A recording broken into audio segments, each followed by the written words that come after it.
It's my great pleasure to introduce today's speaker, Kevin Nutt.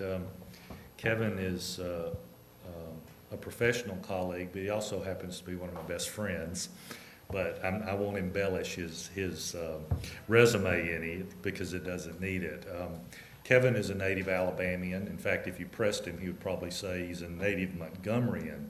But because his dad is a Baptist preacher, he lived in several parts of the state because his dad was called to serve several churches from South Alabama all the way up to Montgomery. Kevin is, of course, the archivist here for the Archive of Alabama Folk Culture. And I'll speak a little bit more about that later.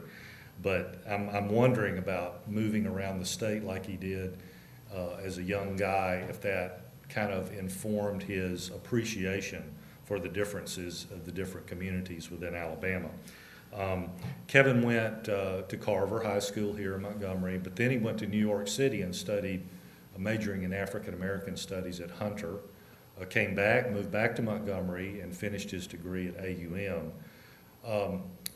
Probably at the time that Kevin took the position here at Archives and History, he was known primarily nationally, if not internationally, for two main things.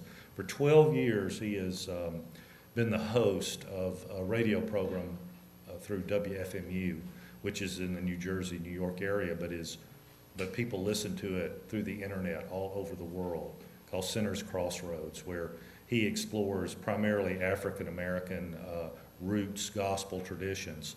And then for the past 10 years, he is the CEO of Case Quarter Records. And Case Quarter is one of those record labels that makes available to the public real gems, important musical artists and musical traditions that are not available commercially. And in doing this, he and his buddy Lance Ledbetter in Atlanta, they're following in the footsteps of great people like Mo Ash and Chris Strockwitz, who did that in an earlier generation. Kevin's archive has been a long time in the making. Archives and History, we're getting collections from my agency, the State Arts Council, and the Alabama Folklife Association, and private donors that had to do with the documentation of Alabama folk culture. And a lot of those collections were sound recordings, many different formats of sound recordings. And Archives and History recognized the need for a specialist in this field. And my agency and the Folklife Association and others worked together and put together funding for a few years. And now, recently, Archives and History have been able to bring on Kevin to head up this archive. And I know I speak for the rest of folklorists and other cultural documentarians in the state of Alabama that we're really happy to have Kevin running that archive. So would you please welcome Kevin Nutt. Thanks, Dan. Thanks. Thank you, Joey. When I was thinking about getting ready for this talk and wondering where to start, I started thinking about Frederick Spicer at the Birmingham Botanical Gardens at the the Southern Archivist Conference a couple of years ago, and he gave a talk, and he's not from Alabama, and people were asking him, why do you want to come to Alabama? And he said, the flora and fauna in Alabama is unsurpassed on this continent. In fact, in the last ice age, it was really a refuge for the plant life that subsequently reseeded the continent as the glaciers receded about 10,000 years ago. So I thought that might be a good place to start. Alabama Folklife, we can start in the Ice Age about 10,000 years ago and work ourselves forward. And this won't take very long. But then June Ebersol, who was here a couple of months ago at ArchiTreats and was talking about fossils in Alabama. You can find more fossils in Alabama than any other place on the continent. And I was thinking, sort of, not really exaggerating that much, but there really is something unique and interesting and poetic and singular about this geographic area. And then the infusion of different peoples from all over the world bringing their cultures.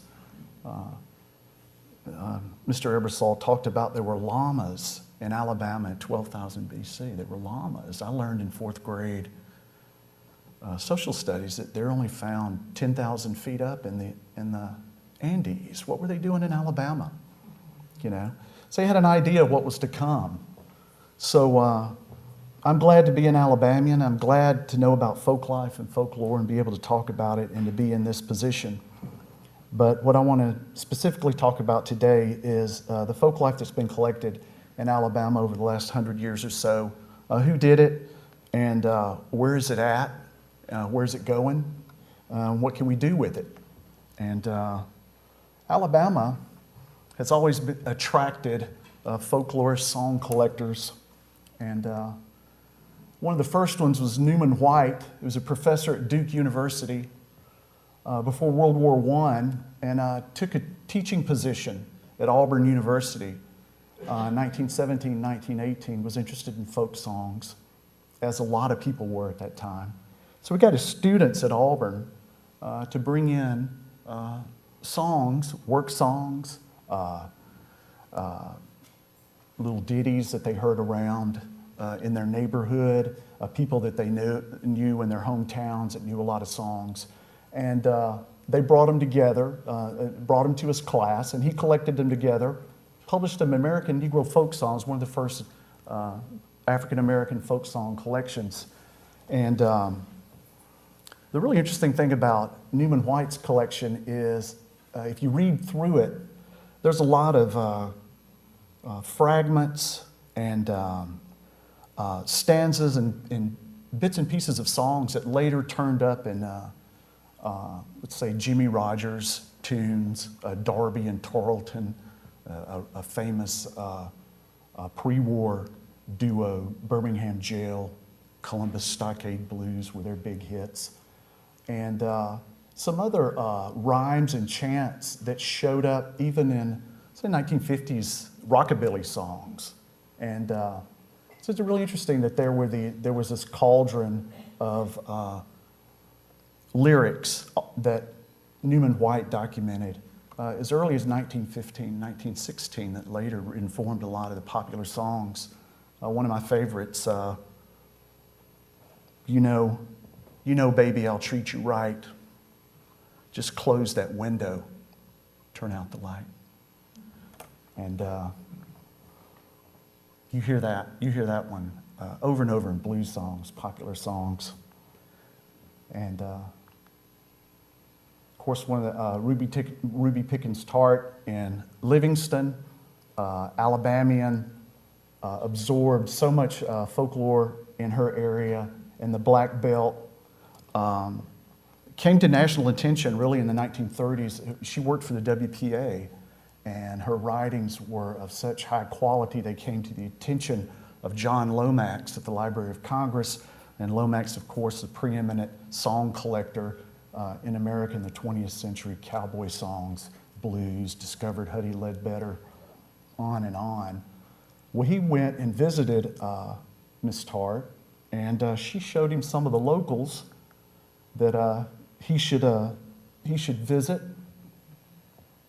And the character of Mary Louise in Stars Fell in Alabama is fashioned on Ruby Pickens Tart. Carmer at the University of Alabama, involved in the drama department, not from Alabama, but took the traveling Blackfriars to Livingston for a performance. They were hosted by Miss Tart, and he was overwhelmed by her folklore and her knowledge of folklore. And it was an inspiration for the book Stars Fell in Alabama, which I don't think has been out of print since it first came out, 1933, 1934. Zora Neale Hurston, another folklorist who collected in Alabama, Mules and Men, came out in 1935. She was African American, might have been born in Nutt, and then moved to Eatonville, Florida. The advantage with her and the fascination is that being African American is that she was able to insinuate herself into communities and situations that perhaps other folklorists or collectors weren't able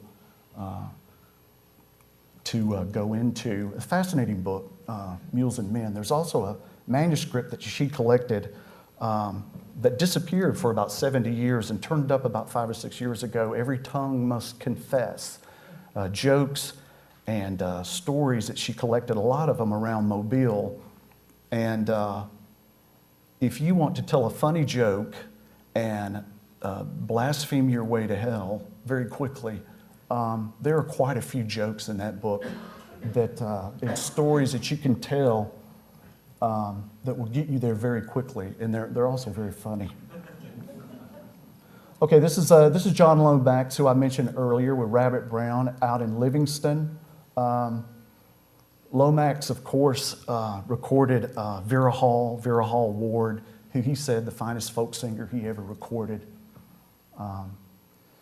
He was here several times in the late 30s. I think in the Library of Congress there's about 300 discs of music that he recorded in and around Livingston. Vera Hall Ward. This is in 1958, I think. And one of the collections that the Lomax recordings came out on Rounder Records about 10 years ago, the Deep River of Song series. I believe this is out of print now, unfortunately. But if you see it, you should pick it up. It's an amazing collection of Alabama songs. And most of them in and around Livingston in the Black Belt area. This is Byron Arnold, music professor at University of Alabama. Really wasn't interested in folklore and folk life and songs until he got here in Alabama, and immediately was taken with some sacred songs in Tuscaloosa, started collecting songs, went around with a recorder and a disc machine, and recorded white and black traditions in Alabama. Published in 1950, Folk Songs of Alabama, really the first collection of Alabama folk songs. Really a fascinating collection. Been reissued in a sort of slightly different form, a University of Alabama Press, 2003, I think. And notable collection. Ray Brown later on, despite the academic sort of title here, an interesting take and a bit of interpretation on some song lyrics that were collected in the mid-50s by Ray Brown. Inspired by John Lomax and Ruby Pickens Tart, so many collectors of folk songs, folklorists, anthropologists trekked to Alabama during the 1940s and 50s to make recordings. Harold Courlander from New York, recording in and around Sprott, Alabama, in the Black Belt. Vera Hall Ward, he recorded. Earthy Ann Coleman, Doc Reed. These are giant names in African American folk song. Came out a multi-LP series by the Smithsonian Folkways.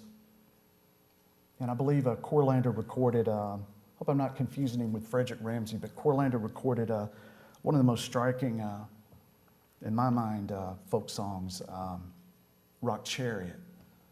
I Told You to Rock. Frederick Ramsey followed Courlander, recording his own series of records, Music from the South, Volume 2, 3, and 8, I believe, are on Alabama. Horace Sprott, near Sprott, Alabama, a farmer, full of songs, wit, These are still in print, available from Smithsonian Folkways. Alan Lomax, the great song collector, son of John Lomax. This is his 1959 field trip through the South.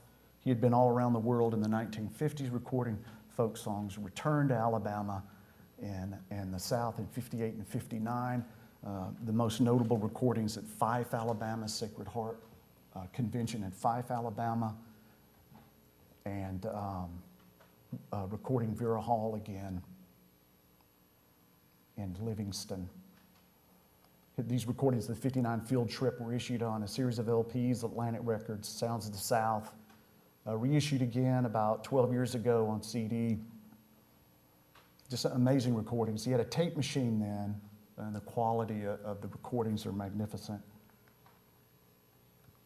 You know, the reason to show you that was to just emphasize the quality and the amount of folk songs available and existing in Alabama, the 1940s and 1950s. It's the place to be if you were going to record and collect these kind of songs. But there wasn't a lot of, in the 60s and 70s, there wasn't a lot of folk song collecting, primary research done in Alabama. And what happened is there was this interesting movement toward public folklore, government and state-sponsored folklorists, and research was led by Bess Lomax Hawes, who was Alan Lomax's sister, at the Library of Congress. She really pushed for public sector folklife positions. Many states hired public folklorists. Alabama had a public folklorist hired in 1977, Hank Willett, and who's done, was later the head of the Alabama Center for Traditional Culture. I'm sure many people here remember Hank and know Hank.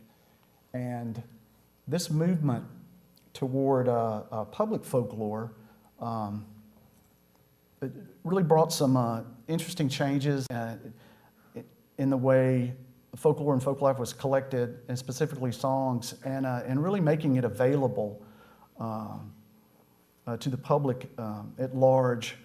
The Alabama Folklife Association, a nonprofit, was formed in 1980. Hank Willett, Brenda McCallum, and has developed a very unique and singular relationship with the Alabama State Council for the Arts, the Folklife Department there, which Joey has been the head of.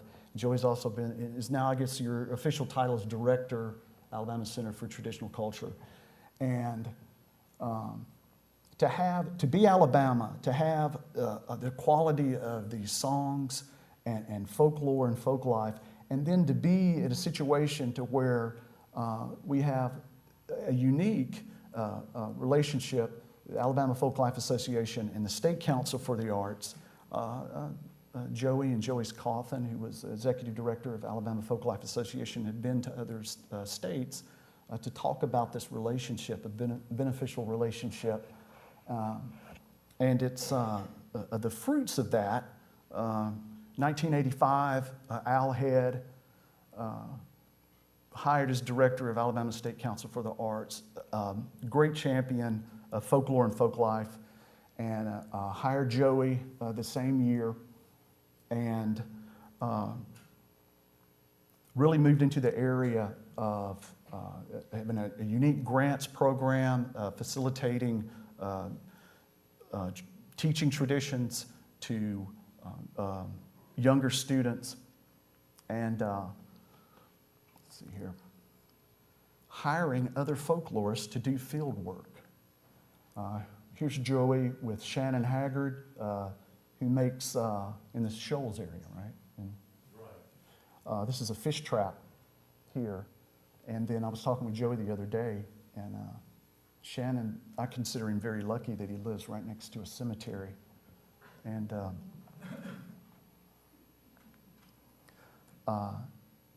Ann Kimsey, one of the folklorists hired around 1990. And these folklorists, Steve Grauberger, Amy Schmidt, Aaron Kellen, and others going out into the field, documenting and recording all types of Alabama folk life, and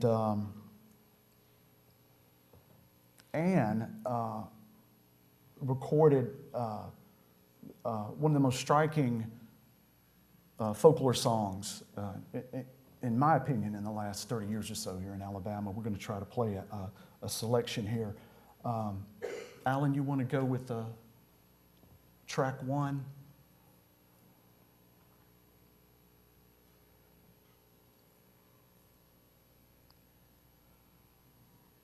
From every stormy wind that blows from every swelling tide of woes, there is the calm of sure retreat is found beneath the mercy seat, is found beneath the mercy seat.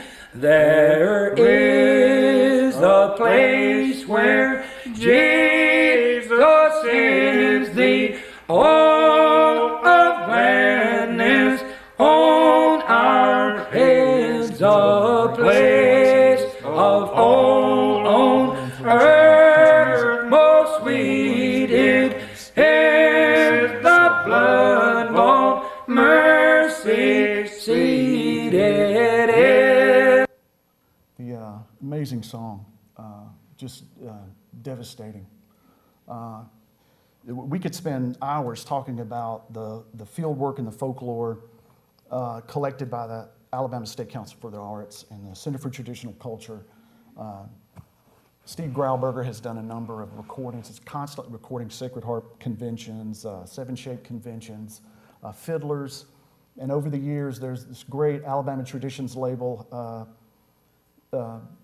that has released all kinds of sacred secular Alabama music. This is the latest series, Traditional Musics of Alabama. This is African-American seven-shape note singing, just a really interesting offshoot of the seven-shape singing style, convention singing style. Steve recorded this in the late 90s and mainly in the wiregrass parts of Elmore County, Alabama.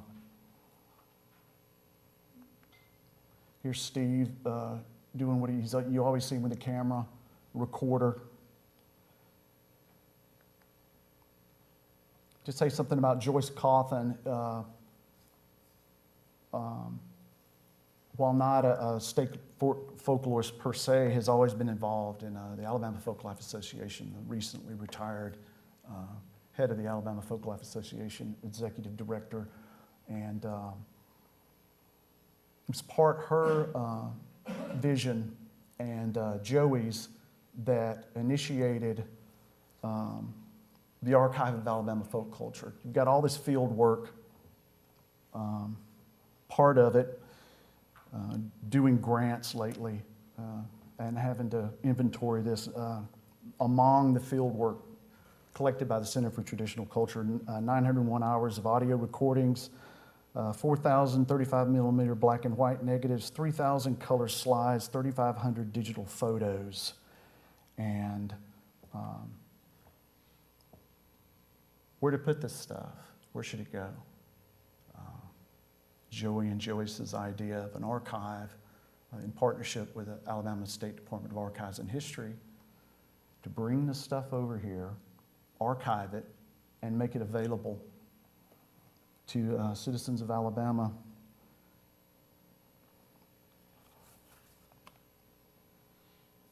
The first collection that came over were Joyce, the Alabama Folklife Festival here in Montgomery.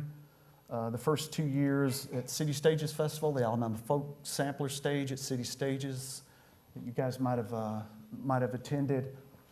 Till 1993, the Folklife Festival, and then the Sampler Stage lasting to 2002. All the performers, the musical performers, were recorded on high-quality DAT tapes. Huge collection, about 160, 170 cassettes and DATs, donated to the Archive of Alabama Folk Culture. and were subsequently digitized. Some more, whoops.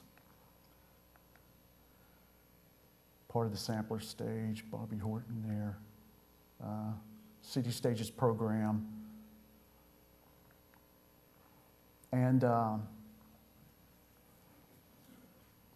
amazing variety of Alabama music. Some of the performers were professional, semi-professional, but really the attraction of the collection are amateur and local community groups, bluegrass, blues, gospel that were performed on the stages over the years, and that we have these high quality recordings of these groups. The Four Eagle Gospel Singers sang here on ArchiTreats program last October, one of the last exponents of the legendary Birmingham style of quartet singing.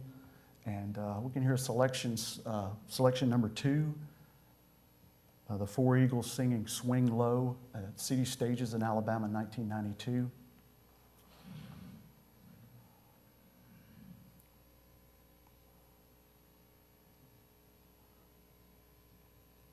Swing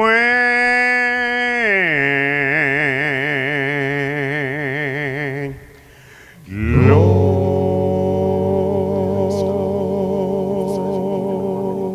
sweet chariot,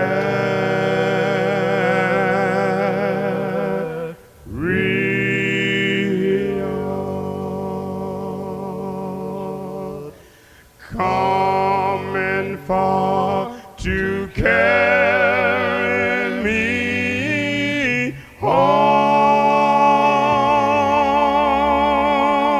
Swing low, swing low, sweet chariot,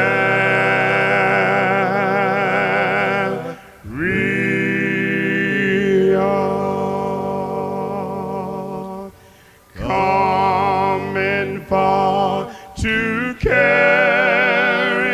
me home.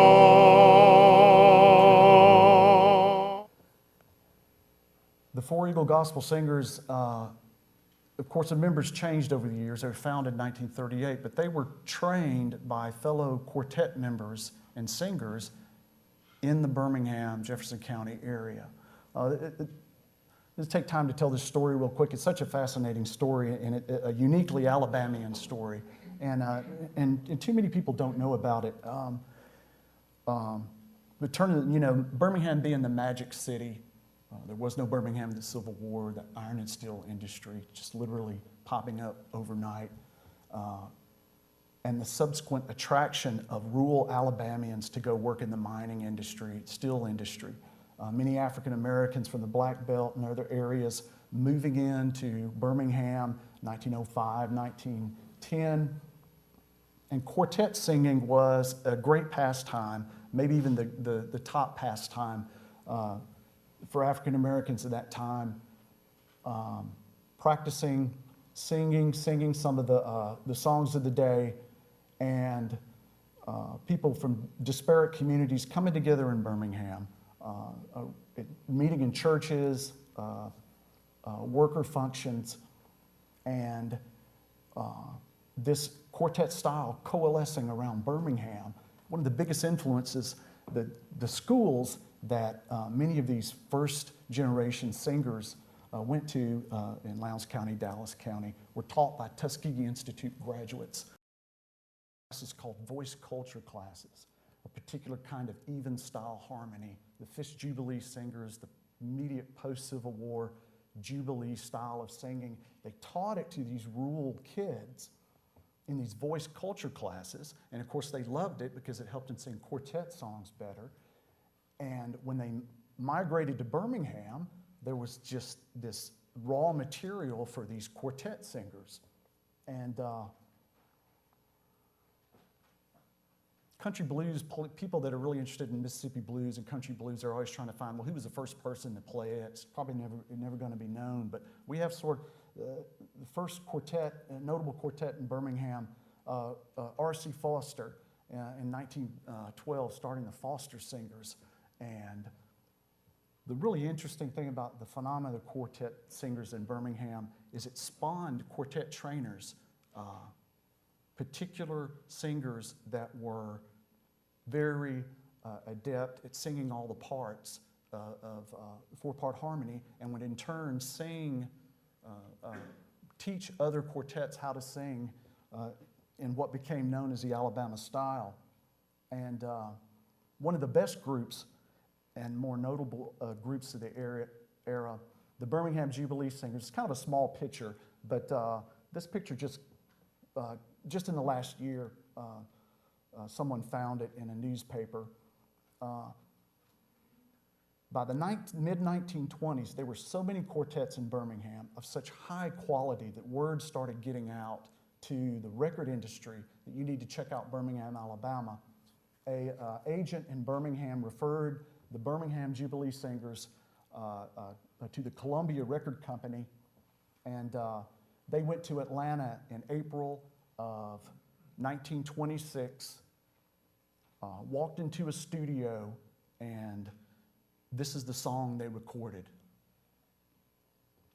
It's track 3, Alan.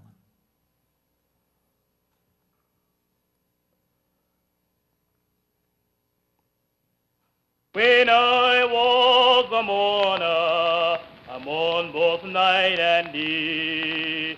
My Lord heard me mourning. He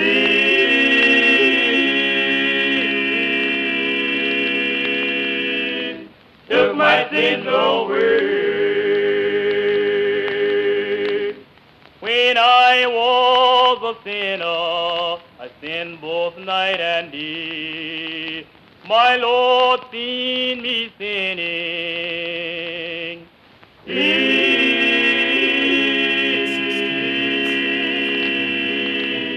took my sins away.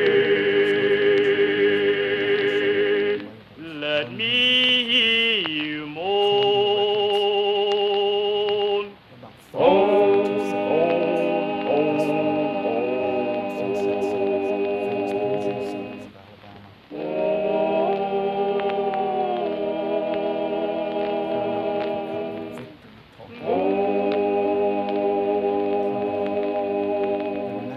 Let's moan, children, moan.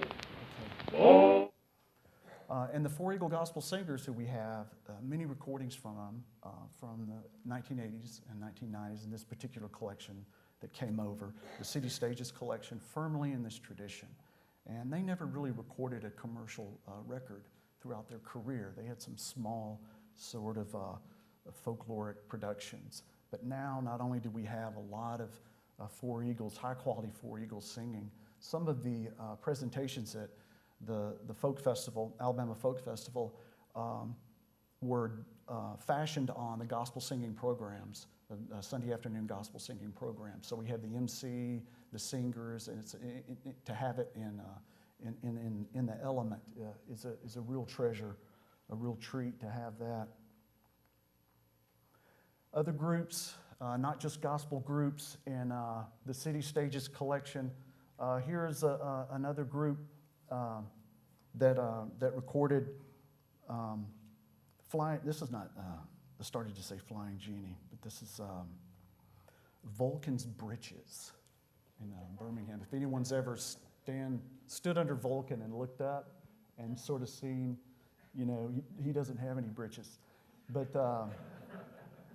Alan, if we could go to this, number 4. This is from the City Stages collection. I think they had one CD out that they self-produced themselves. This is not bluegrass. This is old-time music. This is string band music.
really a jewel of Alabama's sacred music is sacred harp music. And the story, we don't have time to go into the story of the sacred harp and how it migrated to Alabama and the importance of Alabama in sacred harp.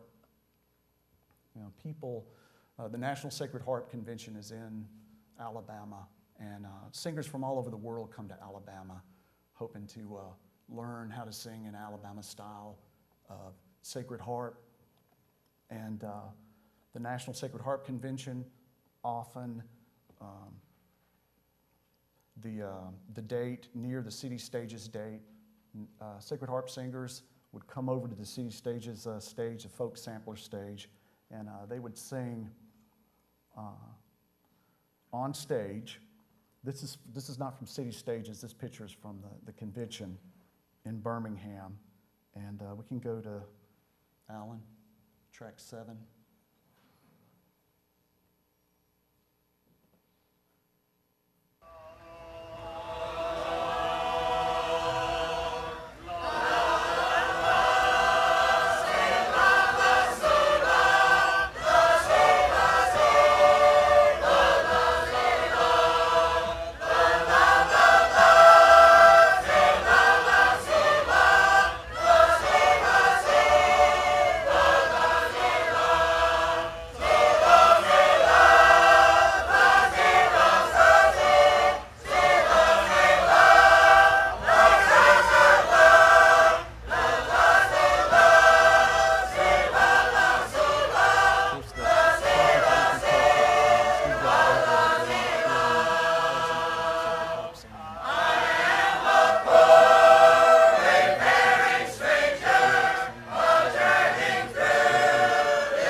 Singing that is. But this tradition is totally alive. And as I said, other singers from around the world coming to learn the Alabama style. There's a new book, I Belong to This Band by Laura Clausen.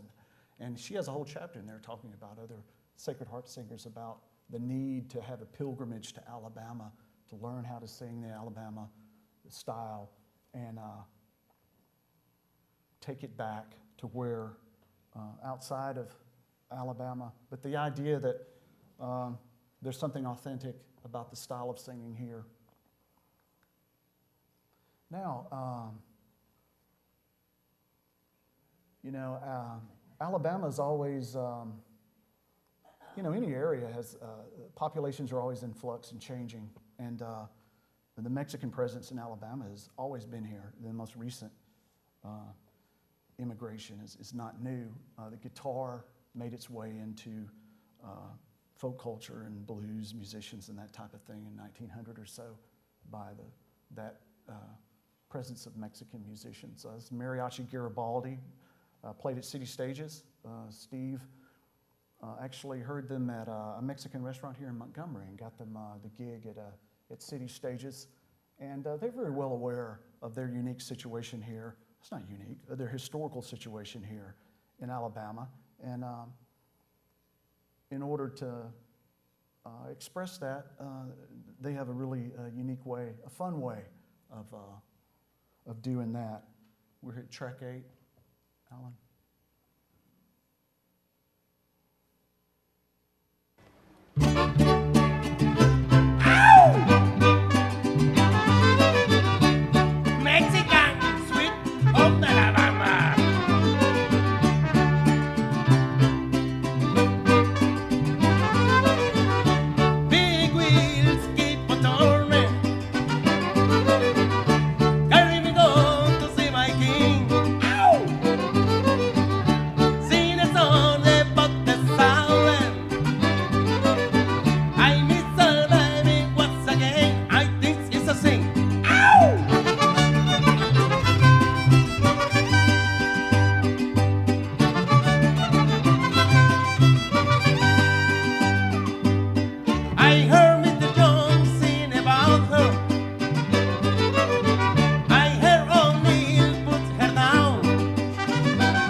The second collection that came over from the Alabama Folklife Association was a collection of primitive Baptist recordings made with, how much time do we have? 5 minutes, okay. We'll end on this. The Sipsey River Primitive Baptist Association, really an amazing, under-recorded, unknown congregational singing tradition among black communities and white communities. Joey and Joyce Cawthon spent several years in the late 90s recording this style of music, and some of it over in Georgia, the Lee family in Georgia. But the connection there is they're singing from the tiny Benjamin Lloyd's Primitive Baptist Hymn Book, which Benjamin Lloyd published here in Alabama. And this is one of the Sipsey River churches. It's the Benjamin Lloyd's hymn book. It just has the words. It doesn't have the music. So each church has variations in the way that the tunes that they adopt to sing to different texts. Sometimes called Dr. Watts, long meter songs. But they sing lots of different songs in lots of different ways, and that's really what folklorists really get interested in, is this variations among different communities and why they did that. This is an amazing collection of beautiful music. The Mercy Seat selection we heard earlier from Primitive Baptists. And we'll hear one song here. It's a lining out style, the 125th anniversary of the Sipsey River Primitive Baptist Association in 1997. And they're singing, let's see here, hymn 540 out of the Benjamin Lloyd book, and lining out. Churches, before everyone knew how to read in churches, 1700s, 1800s, an appointed deacon or elder who could read would stand in front of the congregation and chant the first line or two of the song, and then the congregation would join in. And we're going to hear the deacon, he's going to start here, how swiftly time's revolving wheels have passed another year. And then we'll listen to the congregation sing it. Alan, if you want to go with that, that's track 9.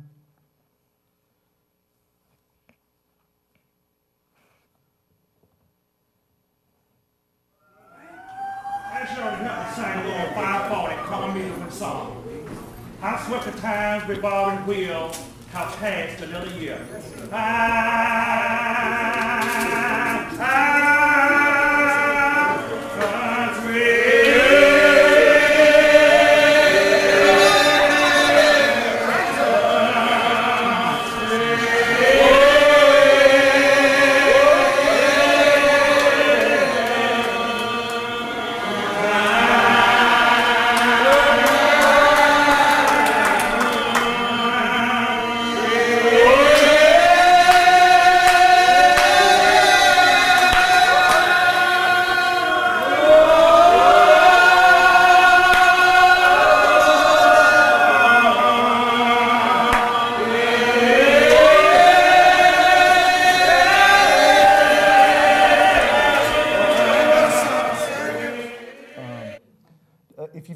Church where they're singing, black congregation singing, I mean, to me, the hair on the back of your neck stands up. It's such a overwhelmingly beautiful, it's like the wind is singing. It's just an overwhelming thing. And this type of, it's so rare now, and I think a lot of these churches, the particular quality of this singing, unfortunately now, has deteriorated since these recordings were made, and more so the value of it.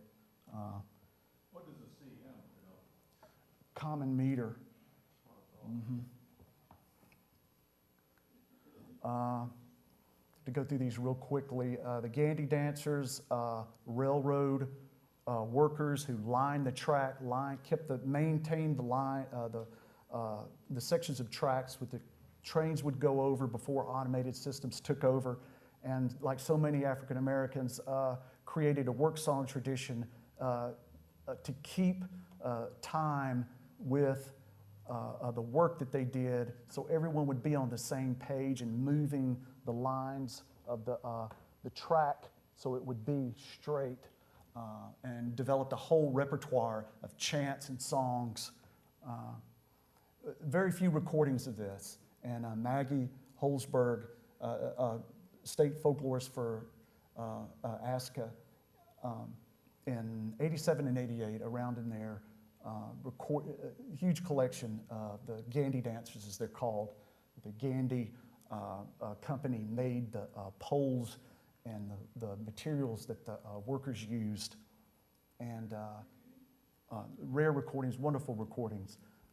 And now here at Archive of Alabama Folk Culture and being archived, there's Maggie there, and had the presence of mind to get these retired workers back out on the tracks, and some amazing recordings. Here's a picture of the actual collection here. And then just quickly, do I have time for this? No, okay. This is the actual office of the archive. We get, let's say, a cassette in real quick. It goes into this cassette player here, Nagamichi deck, really high quality cassette deck. And it's just like a glorified home, playing something at your house. There's really no secret to it. Except for this analog digital conversion, this piece of equipment here, very high quality, low noise conversion, essential piece of equipment that you need when you're doing sound work, a very high quality analog digital converter. No noise. You don't want any background hiss or anything like that on the archived file. And then an archived file here, opened in the digital editing program, given appropriate catalog numbers, copied, and then put on a server here at the archive, and moved around as digital copies need to be, so to save them. The Alabama Folklife collection is now available on Archives and History website. You can go to the Alabama Folklife collection. You can click here to browse, and it'll take you to this page by genre. We have gospel here. These are all city stages, folk sampler, Alabama Folklife performances. They're complete performances. And you can click on the arrow, Sterling Jubilee singers, the Delta Airs, Birmingham groups, wonderful groups. There's bluegrass, blues, old-timey music, and you can listen to at your leisure. And real quickly, you're aware of the museums being constructed here at Archives and History. There will be hopefully a folklife component where the folklore and folklife that we've been looking at a little bit today will have a permanent public housing. This hopefully on the second floor, the hands-on area, the area you can see traditional craft, foodways. There's a video room over here, and the mockingbird nests hanging around there. Saw one picture where there was going to be a pickup truck right here. I don't know if they're going to stick with that. But this is phase 3. This is depending on funding, hopefully, and if you've seen already the museum's just spectacular quality, and to have a folklore, folklife component is really, the quality of folklore and folklife, folk songs in Alabama. The fact that we had these collectors, notable collectors, come to Alabama and do work, and that being taken up by the public folklorists, and have the vision for the the Archive of Alabama Folk Culture, a place like Archives and History, and moving into the museum, and in this digital age, and to have all this material accessible and available to Alabamians and the world beyond is a real a privilege and treat. And to be right there on top of it, for myself is a dream come true. So I hope I shed some light on that today, and thank you.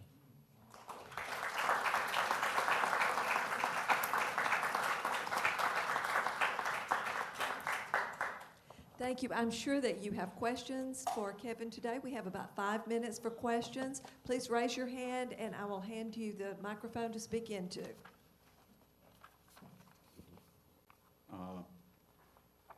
I guess it's not, yeah, it's on.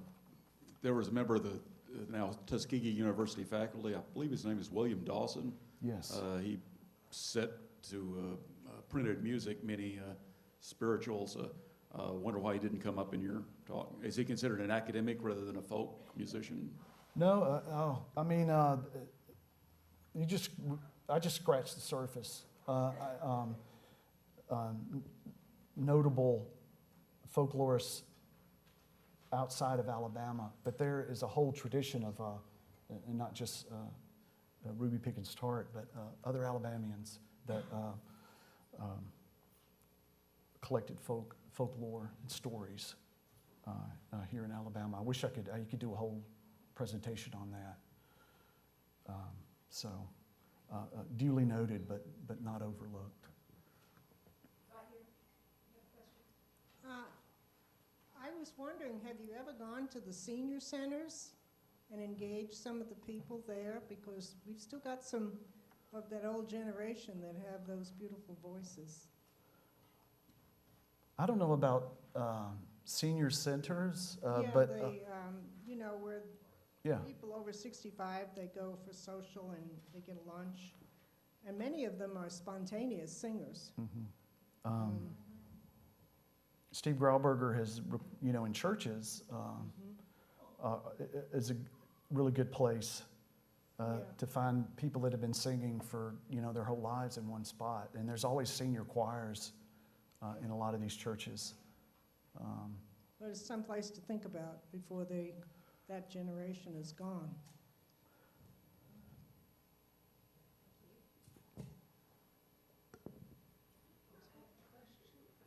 Is any of this being taught by the older generation to the younger generation? One of the really important programs that Joey started at the State Council for the Arts is an Apprenticeship Grants program that acknowledged master cultural people are given grants to teach their knowledge and their craft to younger students. And this has been fiddlers, potters, basket makers have all applied for these grants, and musicians to teach their crafts. So that's the, you don't want things to end, and that's always in the back of your mind. You worry about vanishing traditions, all the more to document them. But like, cultures change. You can't stop that change, and things will always disappear. So it's poignant either way. We have time for one more question. Kevin, I guess it's a brochure or magazine from the Center for Southern Culture out of Oxford, Mississippi. Is there such a comparable magazine in Alabama that would focus an issue on music or one on some other aspect of folk life? Well, the Alabama Folklife Association has a journal, Tributaries, that has published some really great and interesting work on Alabama music in the last 10 years. So do we have to join something to get that, or what? You do, and they have a table right out front, actually, Okay. in the lobby. I will tell you this, though, because of budget problems and funding that everyone's going through, that the Tributaries journal is sort of on hold now. There's material for several issues, but it's just having to wait until, budget things settle before they can take up publishing it again. But the past issues of tributaries, and there are Mary Allison Haney, who's the current director of Alabama Folklife Association. She's brought quite a few. You can at least peruse them. And my last question is totally unrelated to your topic, but there's several of us who do not know what that round contraption was. When you had a picture of a barn with some gourds hanging on it, and then it looked like kind of a Martin house. This is like it's a yes. And this is a view from what am I trying to say? The top, looking down. So it's it does look sort of strange, but these are gourd houses on the end there. You see them, driving through Alabama. You see people still with Martin gourd houses, kill the mosquitoes. I can answer that. I was the one in the photo with Mr. DJ Cannon. Was he Coosa County? Is it Joey? Yeah. Okay. Those were gourd Martin houses. He had made these circular contraptions that he hung the gourds from for the gourd trees, and he would he'd raise it up on a pole, and then the martins would come in the spring and eat the mosquitoes, protect the crops, and anyway, and then they would lower it down and clean out the gourds, and then he'd raise it back up the next year. That's Ann Kimsey, by the way, state folklorist, in the picture. Kevin will be here for a few minutes after the program if you would like to speak with him, if you have more questions for him, or you can call him anytime. He's here at the archives every day. So thank you so much for coming and turn in your evaluation form. Thank you.